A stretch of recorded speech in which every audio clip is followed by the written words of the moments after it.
ശ്രീമദ് ഭഗവത്ഗീത ഈ വിശുദ്ധ ഗ്രന്ഥം ഞാൻ ഇതുവരെ പോയിട്ടില്ല. നമ്മൾ എല്ലാവരും മനുഷ്യർ ഉള്ളിൽ നിന്ന് ആത്മാക്കൾ മാത്രമേയുള്ളൂവെന്ന് എനിക്കറിയില്ലായിരുന്നു. ഏറ്റവും മികച്ചത് പുറത്തെടുക്കാൻ നമ്മൾ ഇത് പരീക്ഷിക്കേണ്ടതുണ്ട്. പരീക്ഷണം വിജയകരമാക്കുന്നതിൽ ഭൂരിഭാഗവും ആരെങ്കിലും ഒരു പ്രധാനപ്പെട്ട പുസ്തകമാണെങ്കിൽ അത് ഭഗവത്ഗീതയും ഈ പുസ്തകത്തിൽ 18 അധ്യായങ്ങളും ആണ്. 700 ശ്ലോകങ്ങളുമുണ്ട്. സംസ്കൃതത്തിൽ ദിവ്യമാണ്. സംസ്കൃതം കാലക്രമേണ നൽകിയതാണ്. മനുഷ്യഭാഗത്തുനിന്നും ഈ അറിവും മനുഷ്യനിൽ നിന്നും പോയി. കാലാകാലങ്ങളിൽ ഭഗവദ്ഗീതയുടെ പൊതുവായത് ഭഗവത് അക്ഷരങ്ങളിലേക്ക് വിവർത്തനം ചെയ്തു. എല്ലാ തലമുറകളുടെയും ഗീതയെക്കുറിച്ചുള്ള വിലയേറിയ അറിവ് ഓരോ വ്യക്തിയെയും അറിയേണ്ടത് പ്രധാനമാണ്. മനുഷ്യർ ജീവിതത്തിൽ എപ്പോൾ വേണമെങ്കിലും നിരാശരാണ്. നേരിടേണ്ടതില്ല, ഉചിതമായ തീരുമാനങ്ങൾ എടുക്കാൻ കഴിയും. ഈ പരിശ്രമം മുന്നോട്ട് കൊണ്ടുപോകുന്നതിലൂടെ മുന്നോട്ടു വരുന്നവർ ഏതാനും മിനിറ്റുകൾക്കുള്ളിൽ ഭഗവദ്ഗീതയുടെ ചില കോണി. ഈ ചാനലിലെ ഭാഗങ്ങൾ എളുപ്പമാണ്. നിങ്ങളുടെ എല്ലാ ഗുരുക്കന്മാരുടെയും സഹോദരങ്ങളുടെയും കാൽക്കൽ ഞാൻ സമർപ്പിതനാണ്.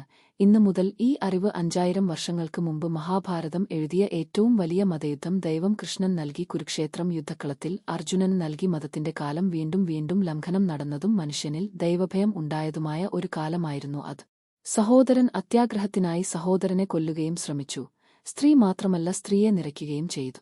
മനുഷ്യവർഗം മതം പൂർത്തിയാകുന്നതിനു മുമ്പ് കലിയുഗത്തിൽ സ്വന്തം ജനങ്ങളുടെ മുന്നിൽ അപമാനിക്കുക. മഹാഭാരത യുദ്ധം പ്രവേശിക്കുന്നതിന് മുമ്പ് കലിയുഗത്തിൽ യുദ്ധത്തിൽ നിന്ന് പൂർണ്ണമായും പുറത്തുകടക്കുക. ദൈവം യുദ്ധത്തിന്റെ യുദ്ധക്കളത്തിൽ മനുഷ്യവംശം ഭഗവാൻ കൃഷ്ണൻ ഗീത, ബൈബിൾ, ഖുറാൻ, ഗുരുഗ്രന്ഥ സാഹിബിന്റെ ക്ഷേമത്തിനായി ഖുറാൻ പരമാത്മാവ് നൽകിയിരിക്കുന്ന പുസ്തകങ്ങൾ എല്ലാം ഒരു മതമാണ്. മുഴുവൻ മനുഷ്യവർഗത്തിനും വേണ്ടിയല്ല, മുഴുവൻ മനുഷ്യവർഗത്തിനും വേണ്ടിയുള്ളതാണ് ആത്മാക്കൾക്ക്. കാരണം ആത്മാവ് അവന്റെ സൃഷ്ടിയെക്കുറിച്ച്, ദൈവത്തെക്കുറിച്ച്, ഞാൻ ആ പ്രതികരണങ്ങളെക്കുറിച്ച് വിശദീകരിക്കുന്നു. ഒരു മനുഷ്യനെന്ന നിലയിൽ എല്ലാ സാഹചര്യങ്ങളിലും ആരുടെ ആത്മാവാണോ സംരക്ഷണത്തിൽ പിന്തുടരേണ്ടിവരും. ഈ ചട്ടങ്ങളുടെ അടിസ്ഥാനത്തിൽ ഒരു ആത്മാവ് ശരീരം ഉപേക്ഷിച്ച ശേഷം ആ ആത്മാവിനെ പരീക്ഷിക്കുക. പോയി ഇത് പാസാക്കും. പരീക്ഷ ജനനത്തിനും മരണത്തിനും മനുഷ്യർക്ക് എന്നേക്കും ദൈവം ചക്രത്തിൽ നിന്ന് മോചനം നേടും. ഗീതയിൽ ഞാൻ എല്ലാവരുടെയും ആരംഭമാണെന്ന് ഞാൻ പറയുന്നു.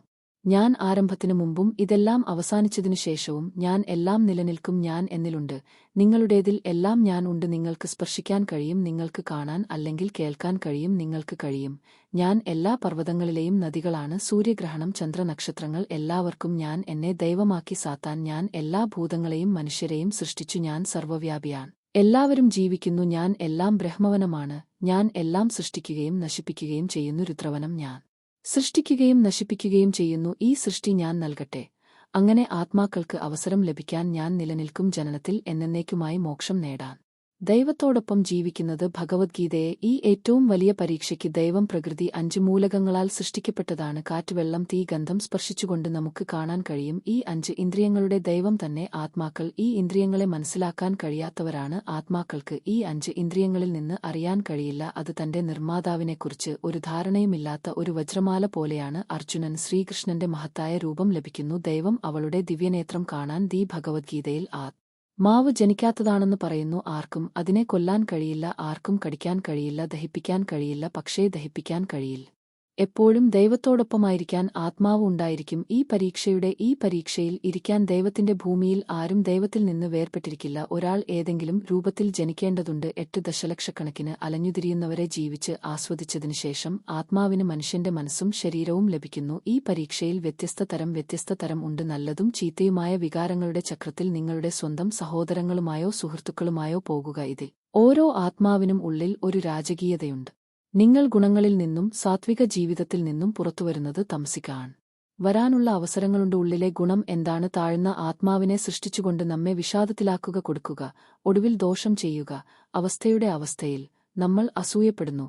അത്യാഗ്രഹം നമ്മെ മറ്റുള്ളവരോട് ദ്രോഹിക്കുന്നു. എല്ലാ ആത്മാവിനെയും അവസ്ഥയിലേക്ക് അയക്കുകയും തമസിക് ഗുണങ്ങൾ അവസാനിപ്പിക്കുകയും ചെയ്യാം. നിങ്ങളുടെ സാത്വിക ഗുണങ്ങളെയും സാത്വികത്തെയും കുറിച്ച് നിങ്ങൾ ബോധവാന്മാരായിരിക്കണം. പുണ്യം നിങ്ങളുടെ ചുറ്റും ആത്മാവുള്ളവരാണ് വസ്തുക്കളുമായും പരസ്പര സ്നേഹവുമായും ബന്ധപ്പെടുന്നു. ആത്മാവിനെ നിലനിർത്താൻ സ്നേഹം പഠിപ്പിക്കുന്നു. സമയം ഓരോ ആത്മാവിനും ജീവിതത്തിന്റെ 4 തൂണുകളാണ്.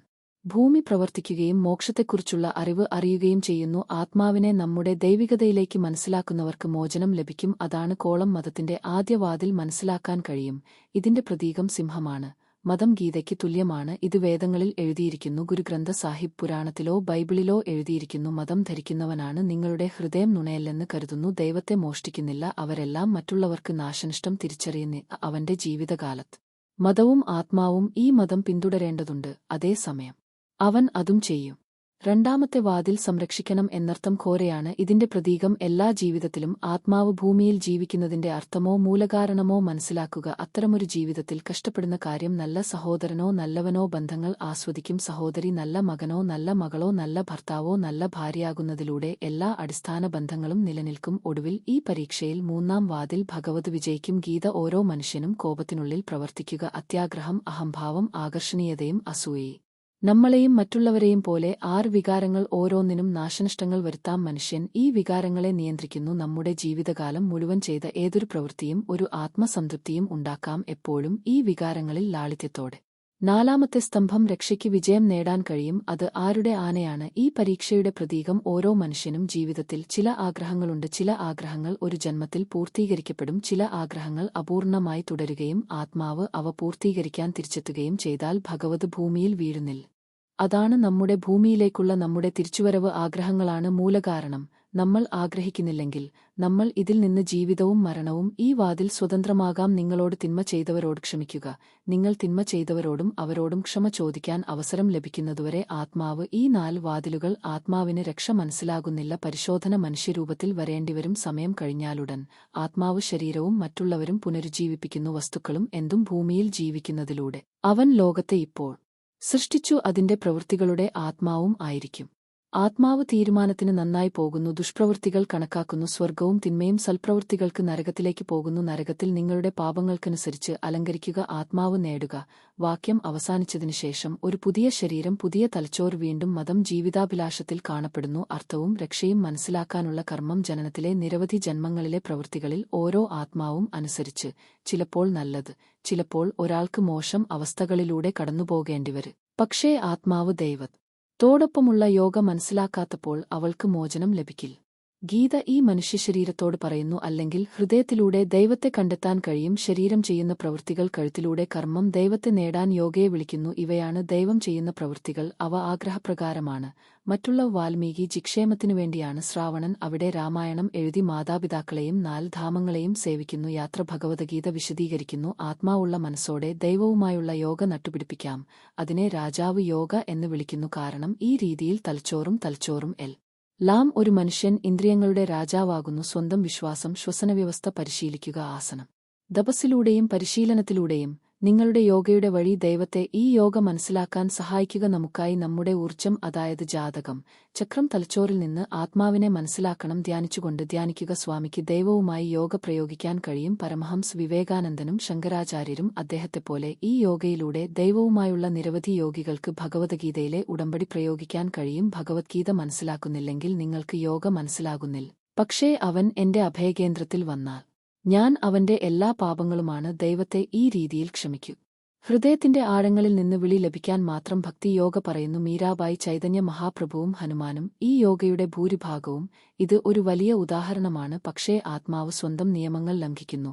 കാരണം മൂലകാരണം മറന്ന് അത് ചെയ്യുക. അല്ലെങ്കിൽ നിങ്ങൾ പാപത്തിന്റെ പാതയിൽ പോയാൽ അത് പരിഹരിക്കാൻ ദൈവം തന്നെ. നിങ്ങൾ ഭഗവദ്ഗീത, ബൈബിൾ, ദുരപുരാണ, ഗുരുഗ്രന്ഥ സാഹിബ് രൂപത്തിൽ ഭൂമിയിൽ ജനിച്ചവരാണെങ്കിൽ അത്തരമൊരു പുണ്യഗ്രന്ഥം പൂർത്തിയാക്കുക. വായിച്ചതിനുശേഷം ഈ ജീവിതത്തിന്റെ യഥാർത്ഥ അർത്ഥം മനസ്സിലാക്കുക. ദൈവത്തോടൊപ്പം യോഗ പ്രയോഗിക്കുക.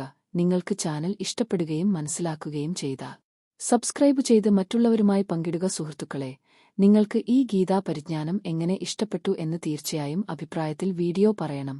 ഷെയർ ചെയ്ത് ചാനൽ സബ്സ്ക്രൈബ് ചെയ്യരുത്. നിങ്ങൾക്കെല്ലാവർക്കും ദൈവത്തോട് പ്രാർത്ഥിക്കുന്നു.